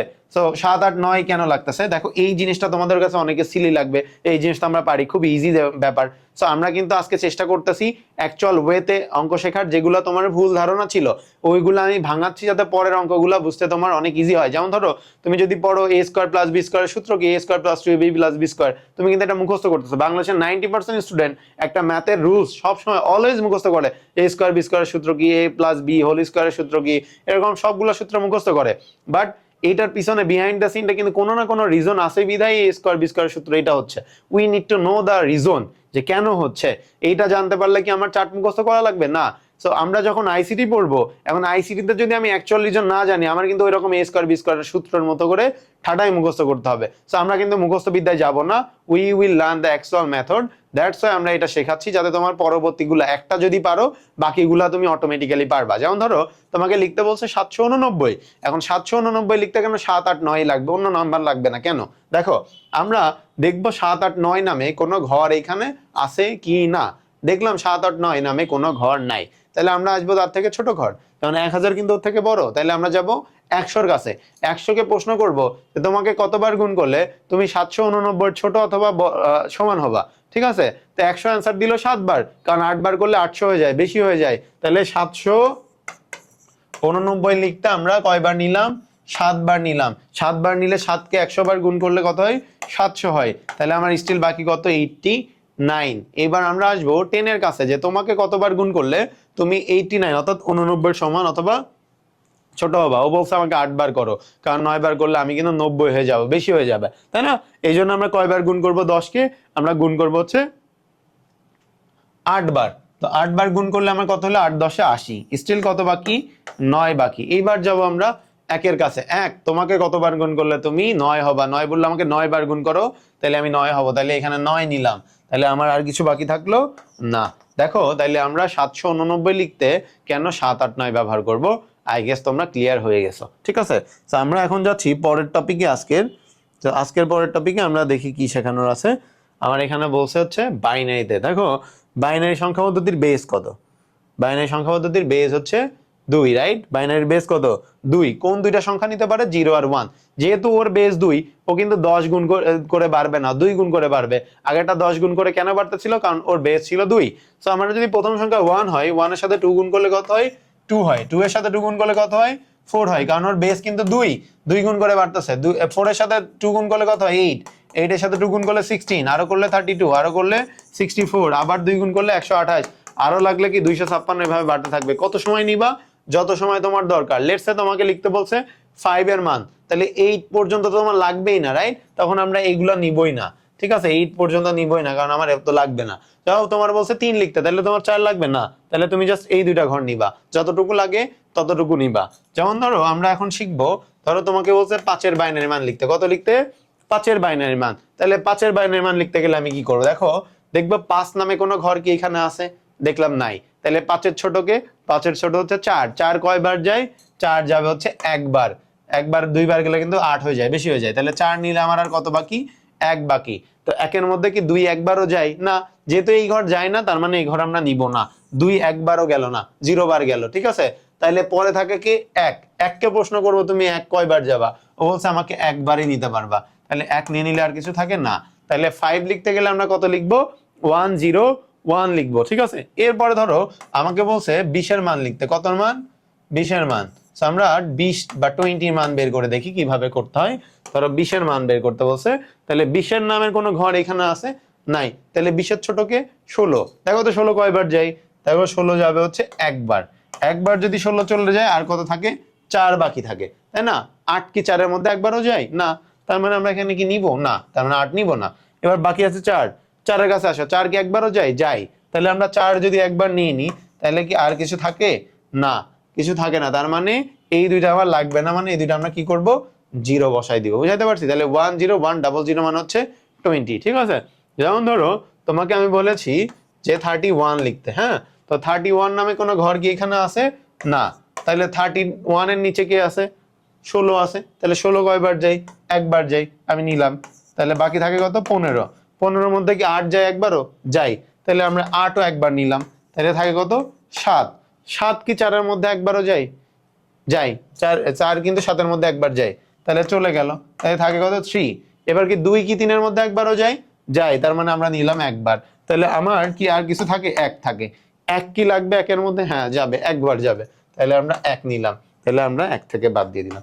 তার মানে 31 এর বাইনারি মান কত? 5টা 1, ঠিক আছে? এটা বেশি লাগতেছে কেন? কারণ বেস ছোট, ঠিক আছে? আই গেস তোমরা এই পর্যন্ত বুঝতে পারছো। আমরা পরেরটাই যাই, তাহলে তোমরা আরেকটু ক্লিয়ার হবা। যেমন ধরো আমরা তোমাকে শেখাবো হচ্ছে অক্টাল। অক্টালের বেস কত? 8। যেহেতু বেস 8, তার মানে 8 গুণ করে বাড়বে। প্রথম সংখ্যা 1 হলে ওর সাথে 8 গুণ করলে 8, 8 এর সাথে 8 গুণ করলে 64, আবার করলে 512, এরকম 8 গুণ করে করে বাড়তে থাকবে যতটুকু আমার লাগবে। তোমার 100 লিখতে বললে তো আর এই পর্যন্ত দরকার নাই, তাহলে তুমি এইটুকু নিবা জাস্ট। তোমাকে লিখতে বলছে 20, তাহলে তোমার এই পর্যন্ত দরকার নাই, জাস্ট এতটুকু নিবা, ঠিক আছে? আমি জাস্ট করে দেখাইছি অনেকগুলো, যাতে তোমরা পরবর্তীতে বুঝতে পারো। ওকে, সো আমরা ধরো তোমাকে বলেছি 20 এর মান লিখতে। কতর মান? 20 এর মান। তাইলে তোমার 20 লিখতে গেলে অক্টালে কত লাগবে? দেখো, অক্টালে 20 নামে কোনো ঘর আছে? নাই। তাহলে 20 এর সমানকে ছোটকে? 20 এর ছোট হচ্ছে 8। তাহলে 8 কয়বার যায় 20 এর মধ্যে? দেখো তো 2 বার। 3 8টা 24, বেশি হয়ে যায়। তার মানে 2 বার নিতে পারবো আমরা। 2 বার নেওয়া মানে কত নেওয়া? 8 দুগুণী 16 নেওয়া। বাকি আছে কত? 4। তাহলে আমরা আসবো 1 কয়বার যাবে বলো তো? 4 এর মধ্যে 4 বার যাবে। তাহলে আমার কি আর কিছু বাকি থাকে? না। তাহলে আমরা 20 লিখতে গেলে অক্টালে কত লিখতে হবে বলো তো? 24 লিখতে হবে। যেমন ধরো আমাকে বলেছে 100 লিখতে। কত লিখতে? 100। তাহলে 100 যখন আমি লিখবো, 100 নামে কোনো ঘর কি এখানে আছে? নাই। তাহলে 100 ছোট কে বলো তো? 100 ছোট হচ্ছে 64। তাহলে 64 কয়বার যায়? আমরা নিলাম একবার। 2 বার গেলে 128, বেশি হয়ে যায়। তার মানে আমার থাকে হচ্ছে 36। এখন দেখবো 8 কয়বার যায় 36 এর মধ্যে? দেখো 4 বার যায়। 4 8টা 32, 5 বার গেলে 40 হয়ে যায়। তার মানে 4 বার নিলাম। 4 বার নিলে আমার আর কত বাকি থাকে? 4 বাকি থাকে। এবার 1 কয়বার যাবে বলো তো? 1 যাবেও 4 বার। তাহলে আমরা 4 বার নিলাম, আর কিছু বাকি থাকে না। তার মানে 100 লিখতে অক্টালে কত লিখতে হবে? 144। যেমন ধরো আমি তোমাকে লিখলাম 520 এর মান বের করতে। কতর মান? 520। তাহলে 520 নামে কোনো ঘর আছে? নাই। তাহলে 520 এর ছোটকে? 512। কয়বার যায়? একবার যায়। তাহলে আর কত বাকি থাকে বলো তো? 8 বাকি থাকে। তাহলে 64 কি তোমার লাগবে? না। তাহলে 0। 8 লাগবে? লাগবে। কয়বার? একবার। তাহলে আর কিছু বাকি থাকে না। তাহলে একের ঘর কি তোমার লাগছে? লাগছে না। তার মানে এটাও 0, ঠিক আছে? তাহলে 520 এর বাইনারি মান কি? 1010। আই গেস তোমরা বুঝতে পারছো এটা, হ্যাঁ? সো আমরা পরেরটাই যাই। পরেরটা হচ্ছে হেক্সাডেসিমাল। সো হেক্সাডেসিমালের বেস কত বলো তো? হেক্সাডেসিমালের বেস হচ্ছে 16। এন্ড আমরা জানি যে হেক্সাডেসিমালের বেস যেহেতু 16, 16 গুণ করে বাড়বে। প্রথম সংখ্যা যদি 1 হয়, 1 এর সাথে 16 গুণ করলে 16, 16 এর সাথে 16 গুণ করলে 256, আরো করলে 4096। তোমার যদি আরো লাগে গুণ করবা, যদি অনেক বড় নাম্বার দেয়। আমার এত বড় দরকার নাই, সো এই জন্য এই পর্যন্ত দিছি। সিমিলার রুলস, তোমাকে যদি ধরো 300 লিখতে বলছে, তাহলে এই ঘর লাগবে না, তুমি জাস্ট এই 3টা নিবা তখন। বুঝাতে পারছি? ওকে, সো লেটস সে আমাকে এখানে লিখতে বলছে 20 এর মান। কত মান? 20 এর মান লিখতে বলছে। তাহলে আমরা 20 নামে কোনো ঘর কি এখানে আছে? নাই। তাহলে 20 এর ছোটকে? 16। কয়বার যায়? একবার যায়। দেখো হেক্সাডেসিমালের বেস কিন্তু বড়, তার মানে আমার এখন কম লাগবে। 20 লিখতে 20 এর ছোট নাম্বার লাগবে, কারণ 20 ডেসিমেলে, ডেসিমেলের বেস 10, ওর বেস কিন্তু আরো বড়। তার মানে একই পরিমাণ সংখ্যা প্রকাশ করতে ওর আরো ছোট সংখ্যা লাগবে। যেমন ধরো 20 লিখতে বলছে, 20 এর মধ্যে 16 একবার গেল, হাতে থাকে কত? 4। 1 কয়বার যাবে তাহলে? 4 বার যাবে। তাহলে দেখো, তাহলে 20 এর হেক্সাডেসিমাল কত? মাত্র 14, 20 এর থেকে ছোট। যেমন ধরো তোমাকে বলেছি আমি 100 লিখতে। কত লিখতে? 100। তাহলে 100 নামে কিছু কি আছে? নাই। তাহলে 100 ছোটকে? 16। 16 কয়বার যায়? 6 বার যায়। 6 বার গেলে হচ্ছে 96 হয়। কয়বার যায়? 6 বার। 7 বার গেলে বেশি হয়ে যায়। তাহলে 96 নিলে আর কত বাকি থাকে? 4। তাহলে 1 কয়বার যাবে? 4 বার যাবে। তাহলে আর কিছু থাকে না। তাহলে 100 লিখতে গেলে হেক্সাডেসিমালে কত লাগবে? মাত্র 64 লাগবে, ঠিক আছে? যেমন ধরো আমি তোমাদেরকে বলেছি যে 270 লিখতে। কত? 270। তো ধরো তো 270 নামে কিছু কি আছে? 270 নামে নাই। তাহলে 270 এর ছোটকে? 256। 256 যদি আমি বাদ দিয়ে দিই, তাহলে আমার থাকে হচ্ছে 14। কত থাকে? 14 কি 16-র মধ্যে একবারও যায় না, কারণ 16 একবার নিলে 14-র বেশি হয়ে যায়, তার মানে এই ঘরে আমার লাগবে না, মানে 0। এবার বলো তো একের ঘর কয়বার যাবে, 14-র মধ্যে 14 বার যাবে, এককে 14 বার গুণ করলে 14 হয়, বাট 14 যে এইখানে লিখবো লেখা যাবে না, কারণ 14 হচ্ছে ডাবল ডিজিট। ডাবল ডিজিট 14 নামে কিছু পৃথিবীতে নাই, 9-এর বাইরে নাই, এই জন্য 14-র মান দেখতে হবে। 14-র মান কত আমরা মনে মনে বলছিলাম, বুঝবো 14, এবার 14 না লিখে 14-র মান লিখবো। 14-র মান কত ই, তাইলে আমরা এখানে কত বসাবো, ই বসাবো, ঠিক আছে। তার মানে 270-এর হেক্সাডেসিমাল মান কত 10 ই। এইবার আসো আমরা করব, ধরো 175 লিখতে বলছে, হ্যাঁ 175 যখন লিখতে বলে তাহলে আমরা 175 নামে কোনো ঘর আছে নাই, তাহলে ওর ছোটকে 16, 16 কয়বার যায় বলো তো, 16 কিন্তু 10 বার যায়, 10 বার গেলে 160 হয়, 11 বার গেলে 176, বেশি হয়ে যায়, তার মানে আমরা 10 বার নিতে পারবো। কিন্তু এখানে 10 না লিখে, 10 কিন্তু ডাবল ডিজিট, 10 নামে পৃথিবীতে কিছু নাই, তাহলে 10-এর মান কত, 10-এর মান হচ্ছে এ, তাহলে আমরা 16-কে এ বার নিলাম, মানে 160 নিলাম, 10 বার নিলাম, 10 গুণ 16 মানে 160, থাকে কত 15। তাহলে আমার এক কয়বার যাবে 15-এর মধ্যে বলো তো, 15 বারই কিন্তু যাবে, কিন্তু 15 কিন্তু ডাবল ডিজিট, 15 নামে কিছু নাই পৃথিবীতে, তাহলে 15-এর মান কত এফ, তাহলে আমরা নিব হচ্ছে এফ সংখ্যক বার, তাহলে 15 নিলাম, আর কিছু থাকলো না, তার মানে 175 লিখতে হেক্সাডেসিমালে কত লাগবে, এ এফ লাগবে। আই গেস তোমরা সংখ্যা পদ্ধতির মান নির্ণয় করা সম্পূর্ণটা ক্লিয়ার হয়ে গেছো। এরপরেও যদি কারোর বুঝতে অসুবিধা হয় একটু কমেন্ট বক্সে জানাও যে তোমরা বুঝতে পারছো কি না, ঠিক আছে। সো আমরা তোমাদেরকে একটা হোমওয়ার্ক দিচ্ছি, সেটা হচ্ছে তোমরা বাসায় আজকে একটা হোমওয়ার্ক করবা, সেটা হচ্ছে এরকম 4টা বক্স করবা, 4টা বক্স করে, আর তোমরা একটু কমেন্ট বক্সে জানাও যে এই পর্যন্ত বুঝতে পারছো কিনা, যারও কারোর ইস্যু থাকলে একটু কমেন্ট করো, আই উইল সলভ দ্যাট, ঠিক আছে। সো আমরা প্রথমে যেটা করবো, এরকম 4টা বক্স বানাবা, 4টা বক্স বানিয়ে তুমি হচ্ছে এরকম 4টা বক্স দিবা, অনেকগুলো বক্স করবে এভাবে, ধরো 50টা বক্স করবা এরকম, ঠিক আছে, এরকম 50টা বক্স করবা, বক্স করে প্রথমটাই নাম দিবা হচ্ছে দশমিক, কি নাম দিবা দেখি, অন্য কালার ইউজ করি, এখানে এখানে নাম দিবা হচ্ছে দশমিক, যেহেতু দশমিক আমরা ছোটবেলা থেকে শিখছি সেটা আগে নিবা, এরপর লিখবা বাইনারি, এরপরে লিখবা অক্টাল, এরপরে লিখবা হেক্সাডেসিমেল, হেক্সাডেসিমেল, ঠিক আছে। এরপর কি করবা, এখানে 1 2 3 4 5 6 এভাবে ধরো 50 পর্যন্ত লিখবা, 1 থেকে 50 পর্যন্ত টানা লিখে নিবা, ঠিক আছে, 1 থেকে 50 পর্যন্ত। এরপরে কি করবা, এই এই প্রত্যেকটার বাইনারি অক্টাল হেক্সাডেসিমাল মান বের করবা, ঠিক আছে। যেমন বাইনারি একটু আগে কিভাবে শিখলাম, 1 2 4 8 16 32 এভাবে শিখছি, রাইট। আর এটা অক্টাল কি 1 8 64, হেক্সাডেসিমাল মনে আছে 16 গুণ করে, বারে 1 16, 16 সাথে 16 গুণ করলে 256। এখন আমার লিখতে বলছে 50, কত লিখতে বলছে, 50-এর মান লিখতে বলছে, তাহলে আমরা কি করবো, যা সিম্পলি এখানে দেখো 50 লিখতে বললে আমার 32 গেল, 50-এর মধ্যে আমরা 32 নিয়ে নিলাম, তার মানে আমার এখনো কত বাকি, 18 বাকি, তার মানে আমরা 16 নিলাম, 16 নিয়ে নিলে আর কত বাকি, 2 বাকি, তাহলে 8ও লাগবে না, 4ও লাগবে না, 2 কিন্তু একবার যাবে, তার মানে আর কিছু নয়, মানে 1ও লাগবে না, তাহলে আমরা এটা লিখবো 110010, তার মানে এটা হচ্ছে 50-এর বাইনারি মান। এরপরে আসো অক্টাল, অক্টালে 50 লিখতে বললে কি দেখো তো, 50 লিখতে বলছে 8 কয়বার যায় 50-এর মধ্যে, 50-এর মধ্যে 8 দেখো 6 বার যায়, 8 6 বার যায়, তার মানে 6 বার গেলে কত হয় 48 হয়, 7 বার গেলে কিন্তু বেশি হয়ে যায়, তাহলে থাকে কত 2, তাহলে 1 কয়বার যাবে 2 বার যাবে, তাহলে এখানে 2 দিবা, এই যে 62, তার মানে 50-এর অক্টাল কত 62। এবার আসো হেক্সাডেসিমাল, 50 লিখতে বলছে, বলো তো 50-এর ছোট ঘরকে 16, 16 কয়বার যায় 3 বার যায়, 3 বার গেলে হচ্ছে 48 হয়, তাহলে আরো থাকে কত 2, তাহলে 1 কয়বার যাবে 2 বার যাবে, ঠিক আছে, তার মানে এটার মান কত 32। দেখো 50-এর বাইনারি বের করলাম কত ইজিলি, অক্টাল বের করলাম এবং হেক্সাডেসিমাল খুব ইজিলি বের করলাম। এরকম তোমরা 1 থেকে 50 পর্যন্ত সবগুলার বাইনারি, অক্টাল এবং হেক্সাডেসিমাল মান বের করবা, ঠিক আছে। সো এই 1 থেকে 50 পর্যন্ত যদি তুমি বের করতে পারো, you can be sure that যে তোমার এই অধ্যায় থেকে কেউ আটকাইতে পারবে না, এই অধ্যায় থেকে যত কঠিন এক্সামই আসুক, যত কঠিন প্রশ্নই করুক, তুমি ইজিলি অ্যান্সার করতে পারবা, বুঝাইতে পারছি। সো আশা করছি তোমরা আজকের ক্লাসটা পুরোটাই বুঝছো, একটু কমেন্ট বক্সে জানাও যে তোমরা হোমওয়ার্ক এবং আগের পড়াগুলো বুঝছো কিনা। আমার একটু পরে তোমাদের সাবজি ব্যাচে আর একটা ক্লাস থাকে, চাইলেও আর একটু বড় ক্লাস নিতে পারছি না, নেক্সট ক্লাসে আমরা শিখবো হচ্ছে সংখ্যা পদ্ধতির অ্যাডিশন অর্থাৎ যোগ এবং সাবট্রাকশন বিয়োগ, সংখ্যা পদ্ধতির যোগ বিয়োগ আমরা শিখবো নেক্সট ক্লাসে। তোমরা আজকের ক্লাসে কমেন্ট বক্সে জানাও যে আজকে যা যা পড়িয়েছি তোমরা পুরাটা বুঝতে পারছো কিনা, ইনক্লুডিং ইওর হোমওয়ার্ক, ঠিক আছে, একটু কমেন্ট করে জানাও।